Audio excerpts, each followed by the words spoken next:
Greetings and welcome to the ABM Industries Inc. First Quarter 2024 earnings call. At this time, all participants are in a listen-only mode. A brief question-and-answer session will follow the formal presentation. If anyone should require operator assistance during the conference, please press star zero on your telephone keypad. As a reminder, this conference is being recorded. It is now my pleasure to introduce your host, Paul Goldberg, with Investor Relations. Thank you, Mr. Goldberg. You may begin. Good morning, everyone, and welcome to ABM's First Quarter 2024 earnings call. My name is Paul Goldberg, and I'm the Senior Vice President of Investor Relations at ABM. With me today are Scott Salmirs, our President and Chief Executive Officer, and Earl Ellis, our Executive Vice President and Chief Financial Officer. Please note that earlier this morning we issued our press release announcing our first quarter 2024 financial results. A copy of that release and an accompanying slide presentation can be found on our website, abm.com. After Scott and Earl's prepared remarks, we will host a Q&A session. But before we begin, I would like to remind you that our call and presentation today contains certain predictions, estimates, and other forward-looking statements. Our use of the words estimate, expect, and similar expressions are intended to identify these statements, and they represent our current judgment of what the future holds. While we believe them to be reasonable, these statements are inherently subject to risks and uncertainties that could cause our actual results to differ materially. These factors are described in the slide that accompanies our presentation, as well as our filings with the SEC.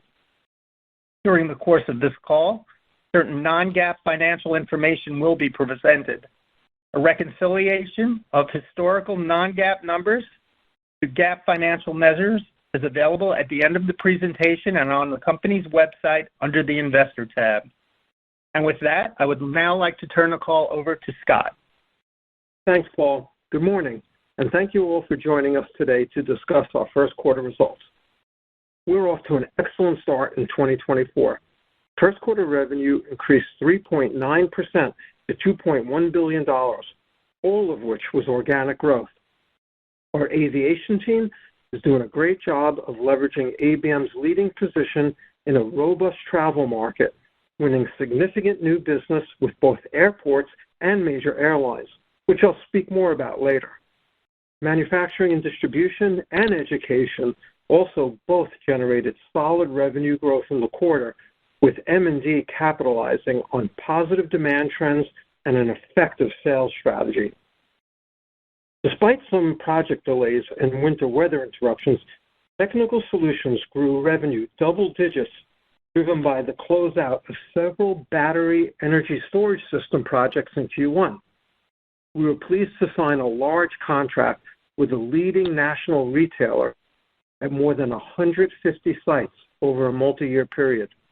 This is a large and exciting program for us, showcasing the breadth of capabilities that ABM can now offer. It's also a testament to our Raven Bolt team, as this contract represents a significant expansion of our relationship with this particular client, both in the scope of services and the number of sites. Our B&I business remained resilient, benefiting from end-market diversification and from strong cost management. B&I's revenue was essentially flat year over year, reflecting softer demand within the commercial real estate market.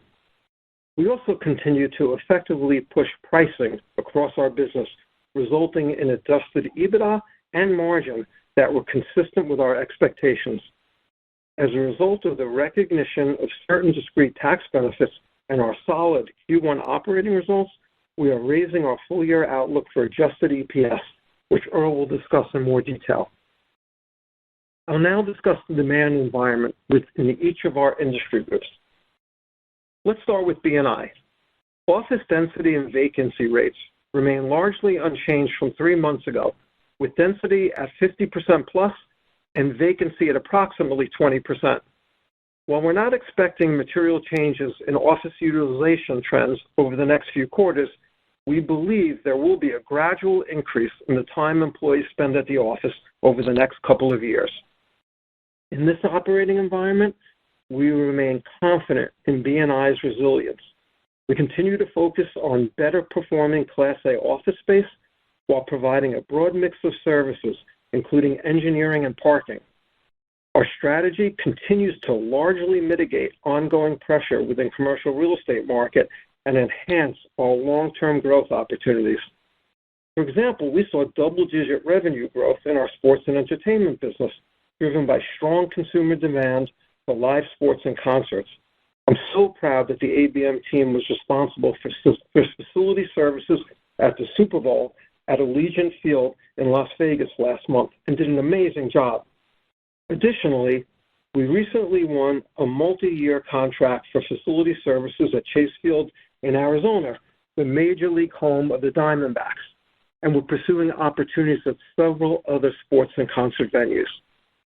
Looking forward, we believe we will outperform the underlying commercial real estate markets given our flexible labor model, cost management efforts, and the diversity of our service lines and clients.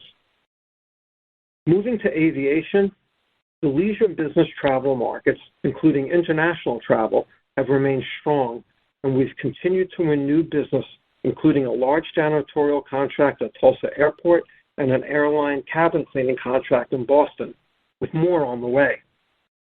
One reason for our success is our branded ABM Clean service offering, which has gained significant traction in the market.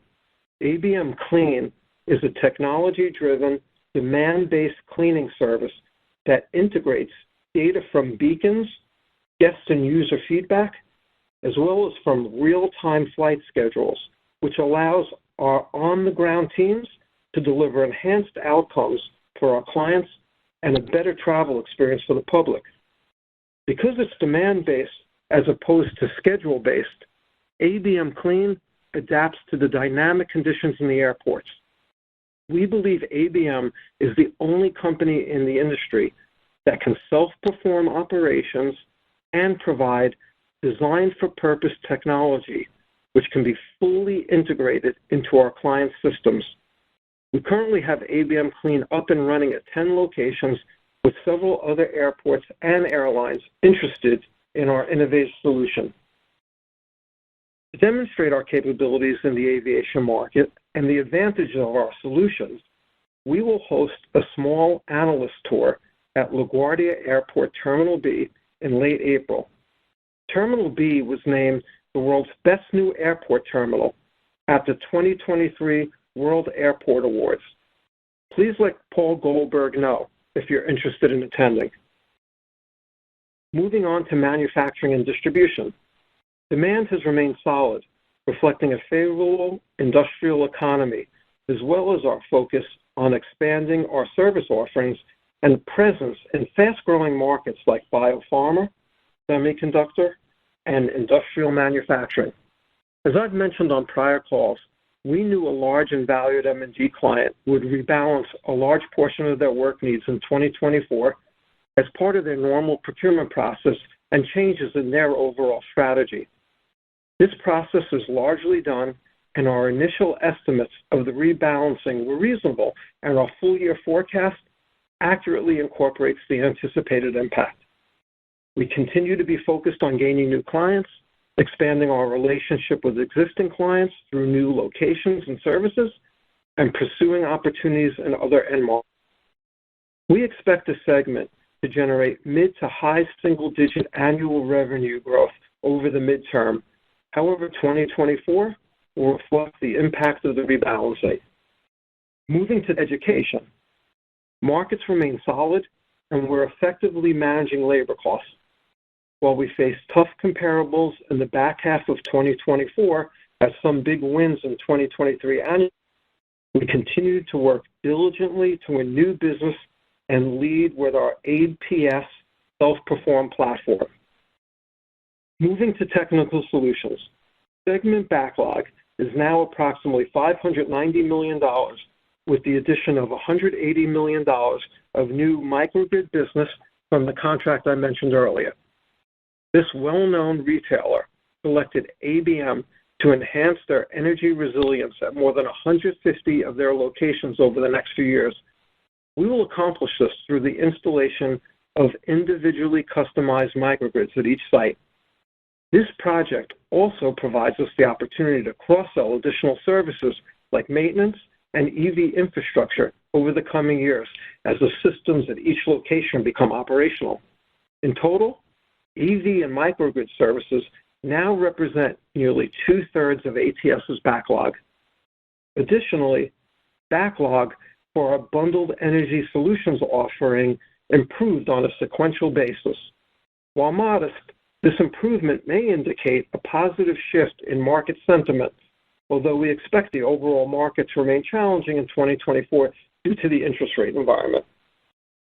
Our acquisition of Ravenville has significantly expanded our growth opportunity in ATS, and we believe can build our positive momentum going forward. While the exact timing of project closeouts can vary quarter by quarter based on externalities such as weather and permitting, we are confident in our leading-edge technology and that our outstanding team will continue to win new business and deliver improved results.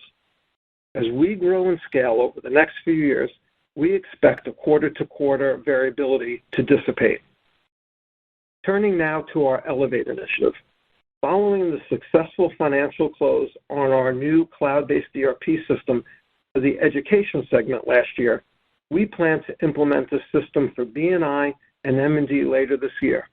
Much of our Elevate efforts are centered around this implementation, which includes enhanced capabilities for our operations and back office teams, including connection to several key systems such as procurement and payroll. We've continued to roll out ABM Connect, our team member mobile app that delivers on-demand training, safety moments, time clock integrations, and task management pieces. Early feedback on this tool from our frontline team members and managers is super positive. When distributed at scale, we believe will drive higher levels of engagement for our team members and better outcomes for our clients, ultimately resulting in even higher customer retention rates. In summary, we're pleased with the start of the year and our positioning as we begin the second quarter. Our markets have generally been constructive despite an unsettled macro environment and the pressures on commercial real estate, and our teams have done a great job winning new business and satisfying our clients.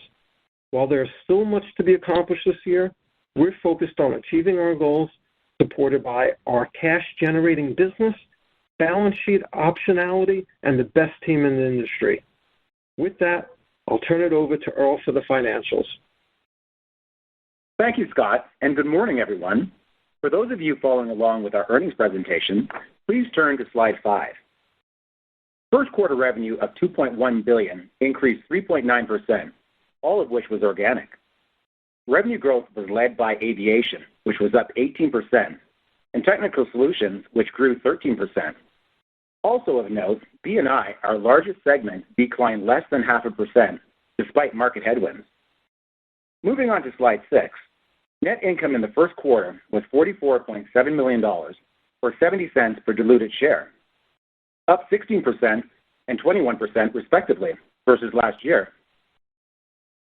These increases were largely driven by lower year-over-year Elevate costs, the recognition of certain discrete tax benefits of $4.4 million, or 7 cents per share, and higher segment earnings on higher revenue. These gains were partially offset by higher corporate investments, which were primarily technology-related, and the impact of prior year self-insurance adjustments. Adjusted net income of $54.8 million increased 4%, and adjusted earnings per diluted share of 86 cents was up 9% over the prior year period. The year-over-year increase in adjusted net income primarily reflected certain discrete tax benefits and higher segment earnings, including the benefits from price increases, partially offset by higher corporate investments and increased interest expense. The growth in adjusted EPS is due to higher adjusted earnings on a lower share count, driven by our share repurchase activities last year. Adjusted EBITDA declined 5% to $116.7 million, and adjusted EBITDA margin decreased 50 basis points to 5.9%. These year-over-year changes were generally in line with our expectations, reflecting higher investments as well as adverse project mix in technical solutions. Now, turning to our segment results beginning on slide 7, B&I revenue decreased less than 0.5% to $1 billion, as strong demand in sports and entertainment and solid results in parking offset most of the impact of softer demand in the commercial real estate market. Of note, we expect B&I revenue to be down low single digits in Q2 on a year-over-year basis, as certain clients transition to new suppliers as a result of our disciplined price and margin strategy. Operating profit in B&I increased nearly 5% to $79.6 million, and operating margin improved to 7.7%, as positive business mix, price increases, and cost actions more than offset sluggish demand dynamics in commercial real estate. Aviation revenue grew 18% to $249.5 million, once again driven by strong demand for leisure and business travel and new business wins. We expect demand within our aviation segment to remain robust. Aviation's operating profit was $9.7 million versus $8.3 million in the prior year, and operating margin was unchanged at 3.9%.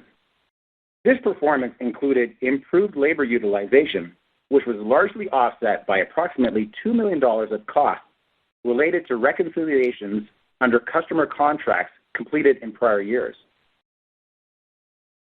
Absent these costs, operating margin would have exceeded 4.5%.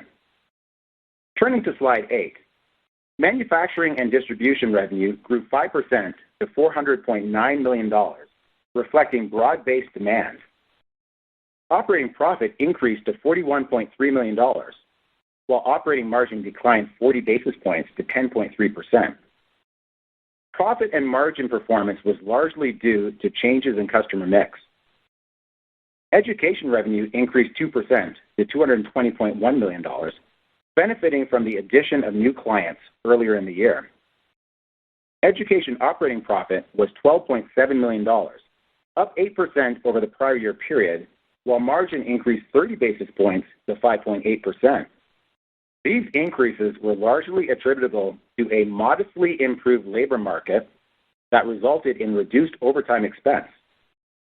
Technical solutions revenue grew 13% to $165.9 million, largely due to closeouts of a number of battery storage projects executed by Ravenbolt, and growth in our mission-critical and power business. As Scott noted, technical solutions backlog exceeded $590 million at the end of the first quarter, with about two-thirds of it actionable within the year. Technical solutions operating profit was $6.6 million, and margin was 4%, compared to operating profit of $7.2 million and margin of 4.9% last year. These declines were largely due to project mix. We expect ATS margin to climb higher as the year progresses.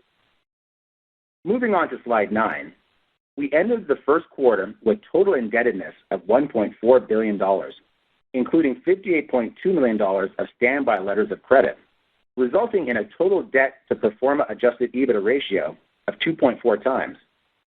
At the end of Q1, we had available liquidity of $507.8 million, including cash and cash equivalents of $58 million. Free cash flow in the first quarter, which is our seasonally softest quarter, was in line with our expectations at negative $14 million. Interest expense was $21.3 million, up $1.5 million from the prior year period, driven by higher year-over-year interest rates. Our Q1 tax rate of 17.2% included certain discrete tax benefits of roughly $4.4 million. Finally, our current total authorization under our share repurchase program stands at $210 million. Now, let's move on to our full-year fiscal 2024 outlook, as shown on slide 10. As Scott mentioned, we are raising our full-year guidance for adjusted EPS based on the flow-through of the discrete tax benefits recognized in the first quarter and our solid Q1 operating results.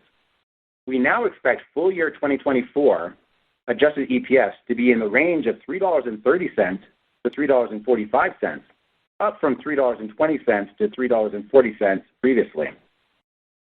All other elements of our outlook remain unchanged from our last quarterly call. Adjusted EBITDA margin is expected to be between 6.2% and 6.5%. Interest expense is estimated to be in the range of $82 to $86 million, and the normalized tax rate before discrete items is expected to be between 29% and 30%. Lastly, full-year normalized free cash flow is expected to be in the range of $240 million to $270 million, excluding the estimated $45 million of Elevate and integration costs, with the majority being Elevate investments.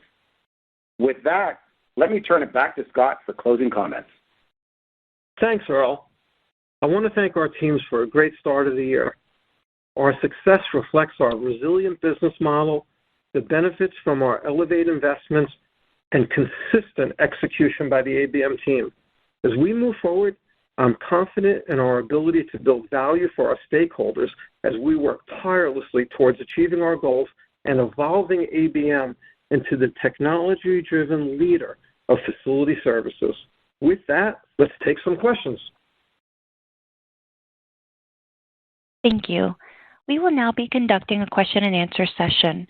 If you would like to ask a question, please press star 1 on your telephone keypad. A confirmation tone will indicate that your line is in the question queue, and you may press star 2 if you would like to remove your question from the queue. For participants using speaker equipment, it may be necessary to pick up your handset before pressing the star keys. One moment, please, while we pull for questions. Thank you. Our first question comes from the line of Tim Mulrooney with William Blair. Please proceed with your question. Scott, Earl, good morning. Morning. Good morning. I wanted to ask about the guide really quick. You listed a couple reasons for raising that guide in the press release. Among them was resilience in the B&I segment. Does that mean that your outlook for this segment has changed for the full year? Are you still kind of expecting that organic decline in the 2 to 3% range? We are still expecting that. I think, look, we feel even more confident, in how we're going to perform and how we guided, because as you saw for this quarter, we were flat year over year, but there's no question that it's realistic to expect low single-digit declines as we see some compression with our clients, but we feel really good about where we are, and we continue to see people come back to the office. So, our outlook is positive, Tim, but in line with the way we guided. Okay, that's helpful, Scott. I'm going to switch gears really quick because I wanted to ask about this microgrid project you announced. Obviously, a really big win, $180 million. My question is, how did that come about? Like, was this a retailer that was an existing client of yours that you introduced to the RavenVolt team? And can you also remind me, what the margins are on a microgrid project like this relative to maybe a more traditional bundled solutions project? Sure. Yeah, so it's an existing client, and it's actually a client that we have across other industry groups as well. So it was just a really great win for us, and especially when you talk about installing these microgrids, which really consists of switchgear and generators across 150 different sites over multiple years, right? So, So we're excited about that, and it's going to have double-digit margins, right? This is the switchgear and generators are a higher margin profile than the projects that we did last year that actually ended up in this quarter, which were battery-related projects. Like if you looked at ATS this quarter, you saw a really great growth, but on the bottom line, it wasn't really up to what you would normally expect in ATS, and that's because the mix this quarter was around the large battery projects, which again doesn't have the margin profile that the national retailer project is going to have. And that's going to come back, and that's going to really manifest itself in the second half of the year, with the bulk of it being in 25. But it's super, super exciting for us. And our pipeline is huge, right? And I think we mentioned it, but if you look at the ATS segment, Tim, 2/3 of our backlog now is around microgrids and EV. So we feel really a big sense of satisfaction that our thesis is proving out that these are the right areas to be in. Got it. I could ask a lot more questions about that. That's really exciting, but I'll leave it here and hop back in the queue. Thank you. Thanks, Tim. Our next question comes from the line of Andrew Whitman with Baird. Please proceed with your question. Yeah, great. Good morning, and thanks for taking my question, guys. I guess I'll keep going on ATS a little bit more here. And I guess, Scott, I wanted to just understand, there was a comment on some timing as it related to the margin performance in technical solutions. I don't think this is new. There's been like permit delays for some of these projects. Is that what you're referring to in this case here today in this quarter? And can you talk about how the projects that were previously delayed are proceeding? Do you have certain start dates for those contracts now, or were those the ones that were maybe completed in the quarter? And in the case that you don't have great visibility on start dates for some of these projects, can you talk about what your options are to manage your profit margins while you wait for them to begin? Yeah, sure. I mean, look, no question that, it feels like, I guess even to the outside world, that it could be a little frustrating, right? Because, what we're gravitating to on ATS is so much project-based. And, when you're doing projects and they're weighted this way, you have weather issues to start. You have permitting issues to start. You have supply chain. So all these things. And even at ABM, we're getting used to this, right? With the Ravenvolt acquisition and leaning into EV. So I think this choppiness is something that until we get really big scale in this area is just not going to smooth out. So we're going to have some lumpiness. For this quarter, it was really about the fact that the projects that happened in this quarter were it was really the projects that we talked about last year, which were the battery storage projects, and that's kind of the lower margin end of the microgrid work, whereas generators and switchgear is the higher margin end, and that we'll see towards the back half. So, it is tough. We're not going to scale up and down SG&A quarter by quarter. It's not a quarter by quarter game. Andy, where I feel good is that the look back, when you look at FY24, is going to feel really good on ATS, but quarter by quarter, it's just going to be choppy. Okay, that's helpful perspective. Thank you for that. So then, I guess, Earl, for you, I just wanted to make sure that I understood and we all understood a little bit about the guidance here and what changed. It feels like the discrete tax item for $4.4 million or 7 cents in the quarter was really the preponderance of the change, given that the adjusted EBITDA number didn't change and all the other assumptions.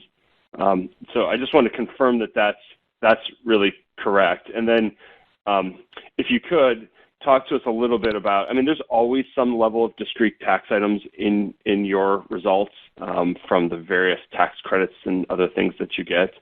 And so I was just wondering maybe if you could comment on, I know it's hard to guide on, but what a realistic range or what we should be thinking about for fiscal year 24 could be for those now that we have this extra one here in the first quarter. Yeah, no, you're absolutely right, Tim. So when we look at the guide, Andrew, when we look at the guide, it really was the flow through of two discrete tax items that generated about 7 cents, and as a result, you can see that our midpoint in the guide has actually gone up 7 cents. In addition to that, we felt confident actually rolling that through just based on the Q1 performance in the underlying business. And the confidence that we actually have in our performance for the balance of the business. So that was really the story around the guide. As far as tax, these two discrete items came about by our normal kind of like quarterly review of our tax provisions across a multiple number of jurisdictions. As we look towards the full year, we don't anticipate any sizable discrete items outside of the ones that were actually accrued for in the quarter. Great. That's also helpful. I'm going to ask one more here because I'm feeling like there's probably not that many questioners in the queue. And I guess I just wanted a little perspective on your sports and entertainment business. I guess in the past, I haven't asked a lot about this business, but I've seen over the last few years, you've been picking up more sites here. So I think maybe it's time to talk about it a little bit. Can you help us understand the size of the sports and entertainment business inside of the B&I segment? And maybe if you could talk about, it feels like it was an unusually good quarter. Obviously saying the Super Bowl is that seems splashy and interesting, but one event doesn't make a quarter. I'm just wondering if there's any other way to talk about how just attendance or the calendar, if you would, benefited the quarter, just so that we have an understanding of what it could mean a year from now when we have this as the comp. Yeah, that's good. To give you context, look, it's probably like $100 million odd in revenue, but why we get so excited about it is it's been having double-digit growth, and if you look at all the major stadiums that have opened in the last few years, I think we've gotten all or 90% of them because of how good we do in this, and I think the Super Bowl's in New Orleans next year, and we have that as well. So it's going to be, I think, we're 4 for 4 in the last 4 Super Bowls of taking care of it.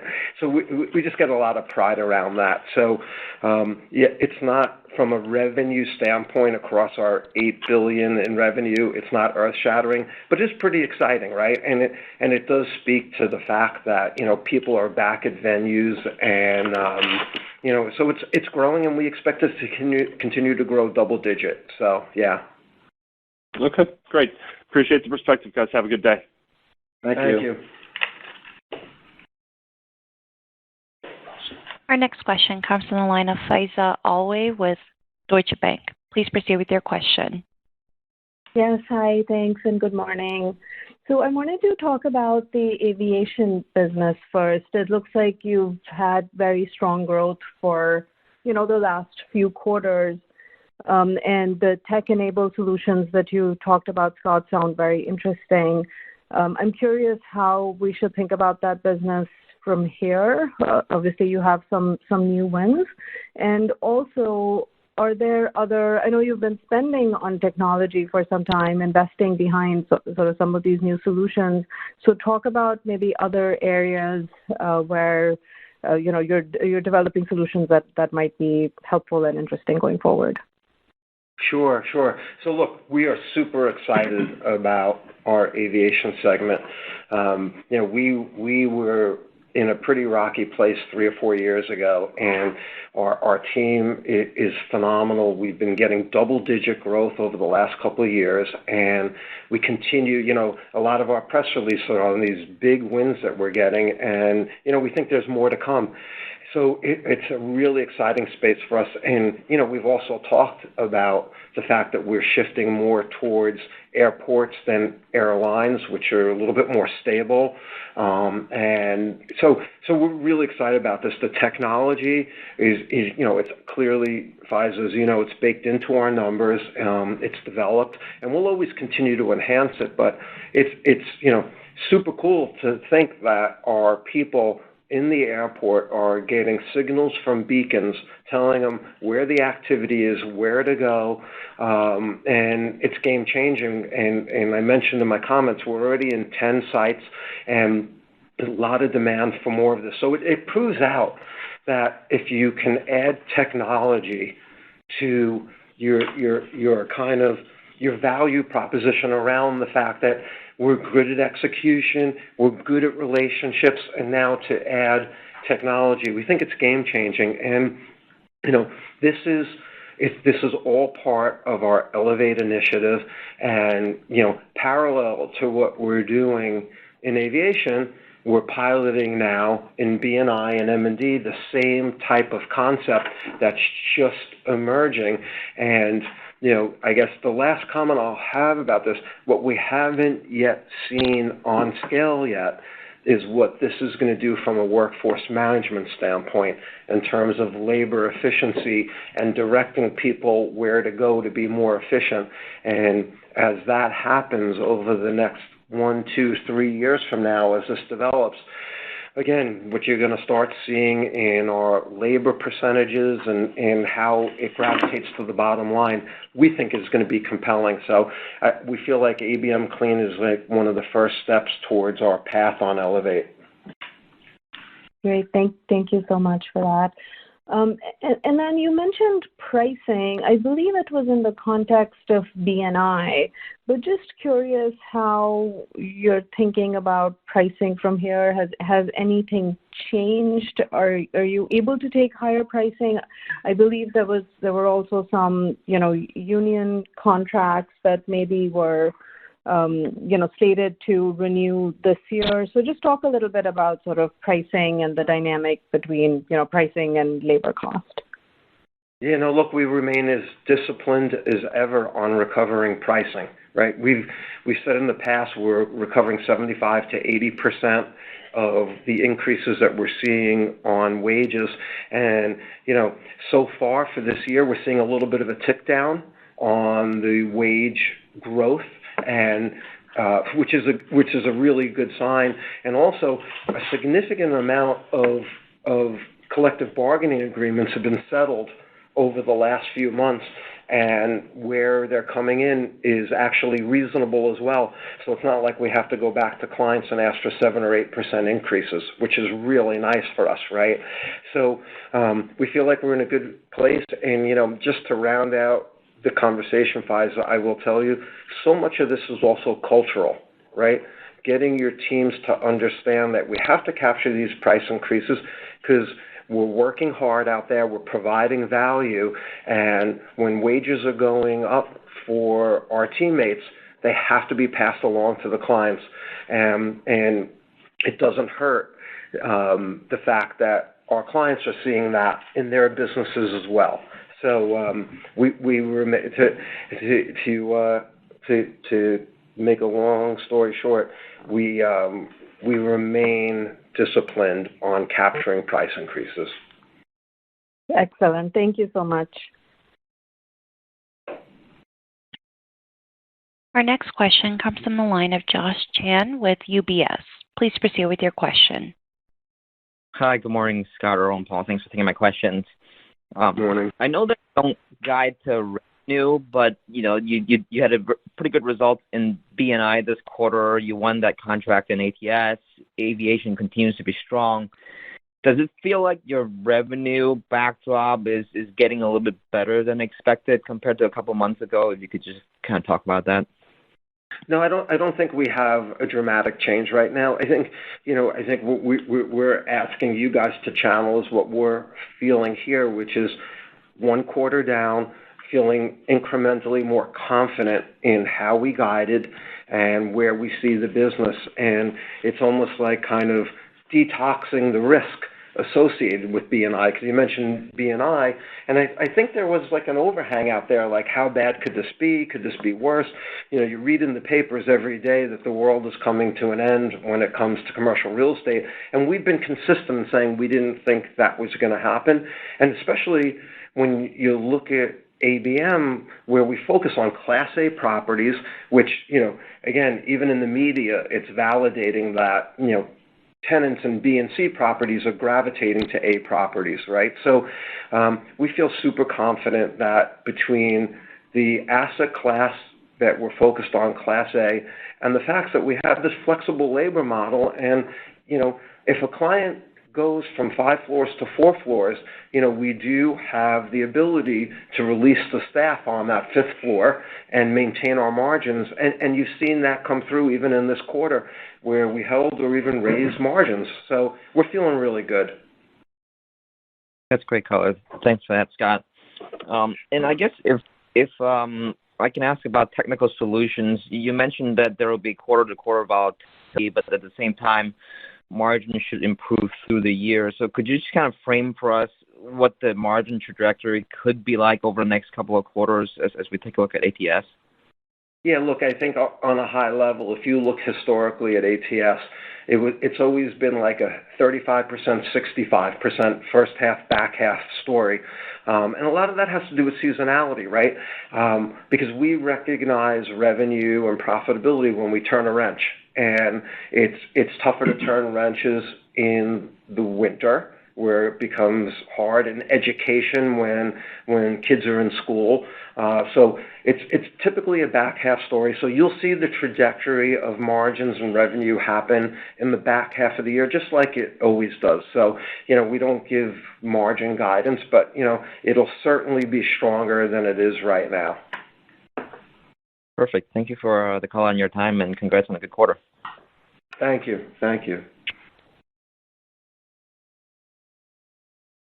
Our next question comes from the line of Jasper Bibb with Truist Securities. Please proceed with your question. Hey, good morning, guys. On the Elevate initiatives, I think you said targeting B&I and M&D migrating to the ERP platform in 2024. Does that represent like a faster pace of deployments than you anticipated going into the year? And if everything goes to plan there, where do you think you'd be by year end as far as realizing the targeted cost saves from Elevate? Thanks. Yeah, no, thanks for the question. So you're absolutely right. The next deployment of our, OCF, Oracle Financial Cloud, is scheduled for early next fiscal, and that will include both B&I and M&D. That's pretty well on pace with our plans, so no change from a scaling perspective.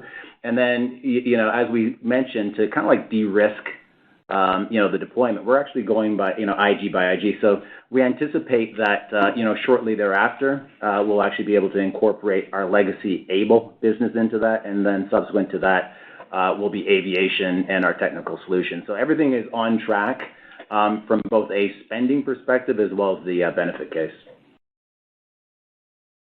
Okay, understood. Just wanted to get your updated thoughts on capital returns. The last quarter you bought back, I think 4% of shares at $41. Stock's around that level now again, but didn't buy back any shares in the first quarter. So just how should we think about share repurchase and capital return over the balance of the year? No, absolutely. Let's put it this way. We feel, really good about our strong cash flow. And if you look at this quarter, which, Q1 is, typically the lowest net cash flow quarter of the year. When we look at the full year, we anticipate, still on pace to deliver the $240 to $270 million of cash flow, excluding kind of like Elevate and integration costs.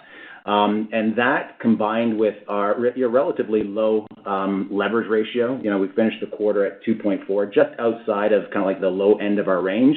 So we feel really good with the capabilities that we actually have to continue to do, opportunistic share buybacks if that case warrants.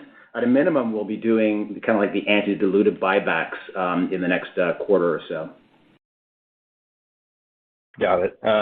Last one for me. Just wanted to ask about the EV business. You've had really good growth there the last couple of years, but message this year being a bit more flat with just, I guess, slower rollouts to customers. You seen any change there as far as the pipeline or just the tenor of client conversations in the EV business? Yeah, it's been a little slower than we would have liked, but we were focused on, and this is maybe old news because we've talked about it. We've been focused on the dealer side, dealership of car dealerships, and that slowed down a bit. And we're gravitating more towards fleet, bigger scale projects, and it just does take time, right? But like in terms of EV sentiment and where we're going, we still are so enthusiastic about where this will be over the next few years because you read some of the headlines about the feelings of pulling back, but the addressable market is massive. It's still happening, and it's where the future is. So we're kind of rebooting and have been in the process of rebooting our strategy towards larger fleet projects. So I think that's going to manifest itself over time, and I suspect, 25 will be stronger than 24 and 26 will be stronger than 25. But it's been a slow roll for us because of the fact that the dealerships have definitely pulled back a little bit. So, but we, make no mistake, we feel like we've picked the right swim lane when we think about EV and its future. Got it. Thanks for taking the questions, guys. Sure. Thank you. Our next question comes from the line of David Silver with C.L. King & Associates. Please proceed with your question. Yeah, hi. Thank you. Good morning. My first question, I'd have a couple of things maybe to ask about technical solutions this quarter. So you have discussed it, but I guess I was just kind of wondering why the margins weren't just a little bit stronger this period. In other words, you did mention closeouts on a number of microgrid projects, and I don't know, my understanding is when you close something out, you resolve some contingencies and a certain amount of incremental profit can get released with the closeout. And then maybe bigger picture, but, with the closeouts and with the big new contract that you signed, I'm thinking about the earnout or the total, compensation incentive compensation that ABM may be responsible for this year. So I do believe the targets are EBITDA based. And last year there were some adjustments for, a lower EBITDA outcome than envisioned in the original agreement, purchase agreement. So could you just maybe touch on maybe the first thing with the closeouts and the profit impact of that, and then secondly, what's the outlook for the RavenVolt unit hitting or exceeding that EBITDA threshold for a larger earnout? Thank you. Sure. So look, you're right. We talked about this a little bit, a few minutes ago, but it's the same thing. This is really a function of the mix of business and timing of the project. So the reason that you saw a little pressure on the margin on the ATS segment was that the mix of work this quarter was such that it was a lower margin segment of the business. And, don't forget, we still have continued pressure on our bundled energy solutions project because of interest rates. So, for us, David, there's no warning signs as it relates to ATS. RavenVolt's been growing like unbelievably. If you think about kind of where they were when we did the acquisition versus where they are today with their pipeline and how we believe they're going to finish the year, I mean, it's massive growth from year over year. So super excitement around this, and we're not focused on profit margin quarter by quarter. It's just we just can't do it just because of the timing of projects. But I know Earl wants to take the second half of that question. Sure. Yeah. So David, as it pertains to the earnout on RavenVolt, well, that's something that we kind of like value on a quarter by quarter basis, and therefore when we look at kind of like their projection for the balance of this year. And into the future, we saw no changes since the last valuation. Now, having said that, it just reminds you that, when we actually did the deal model actually checked out very, very positively, even without that earnout. So we continue to feel very, very confident value that we're getting through this acquisition. Okay, thank you for that. I apologize if I missed this next one earlier in your remarks, but you did call out the ABM Clean program and provide some details of that, which I appreciated, including the differentiated aspect of it. Could I ask you to just do the same thing for the ABM Performance Solutions offering that you highlighted in the press release, please? Sure. And ABM Performance Solutions is not technology-based, right? ABM Clean is more technology-based. ABM Performance Solutions is really the best way to think about it, just to put it in layman's terms. It's the concept of bundling self-performed services. So the one thing that we can do that others can't is we can go to a client and say, there's a range of services that you contract for, and you're subcontracting those services to a range of other providers.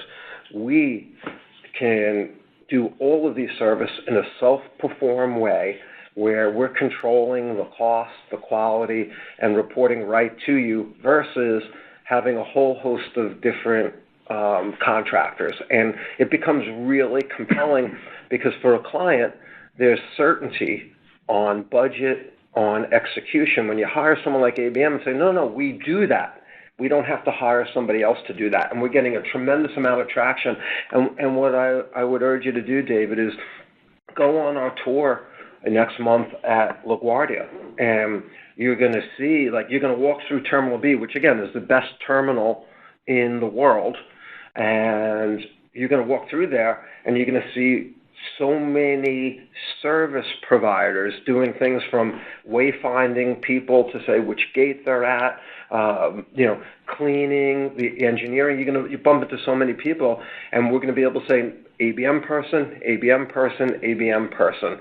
And that's the beauty of it versus saying, oh, we do this one service here, and everybody else is a whole host of other service providers. And I think that's what became so compelling to the LaGuardia management team, is to be able to control the quality and control the spend by having ABM. So take that tour and you'll really understand APS. Our next question comes from the line of Mark Riddick with Sidoti. Please proceed with your question. Hey, good morning. Morning. Good morning, Mark. So in the interest of time, I'm going to keep mine brief as we're approaching the opening here. But I wanted to touch a little bit on a couple of things that you had said in prepared remarks around, one was around labor utilization in aviation, I think it was, and the other was a little bit of the labor market improvement or relative improvement, I guess. I think that was in education. Could you touch a little bit on that, particularly the utilization comment, and maybe whether that's something that is, something that's transferable maybe in some of the other segments and something that you could see going forward? Yeah. I'm so glad you brought it up because it is, it's probably one of the most exciting things we're working on at ABM because labor is, that's what we do, right? We don't manufacture anything. We're a labor company, right? So when you have the ability to integrate technology and best-in-class approaches to labor utilization, you just become more efficient and your cost of labor goes down. A great way to highlight that is just in overtime, right? If you're less efficient, you're going to be spending more money on overtime to get things done. We've seen our overtime come down in the aviation segment as a result of ABM Clean. And as we roll out our pilots for the same type of technology in B&I, we're seeing labor efficiency. We just haven't gotten it to scale yet. So super excited about our technology that we're developing and piloting and how it's going to result in labor utilization, efficiency, and savings. So more to come on that as we get proof points, but I'm glad you brought it up because I'm challenged to think what we're doing that's going to provide more benefit and excitement than getting efficient on labor, which is again what we do, and that's so that's where you're seeing the improvement, and that's how you're seeing technology tie into that, and then. In terms of wage increases, which I think you were hinting at, we are seeing a little bit of relief on wage increases as compared to the last couple of years. So if I were to look at our wage increases, sure, it's still more elevated than probably 2016 or 17, but as it compares to the last couple of years, we're seeing the trend go down a bit, which is great because, it makes it an easier ask when you go to your clients for price increases. Excellent. See you in Queens. Thanks. Thank you. Thank you. There are no further questions at this time. I would like to turn the floor back over to CEO Scott Salmirs for closing comments.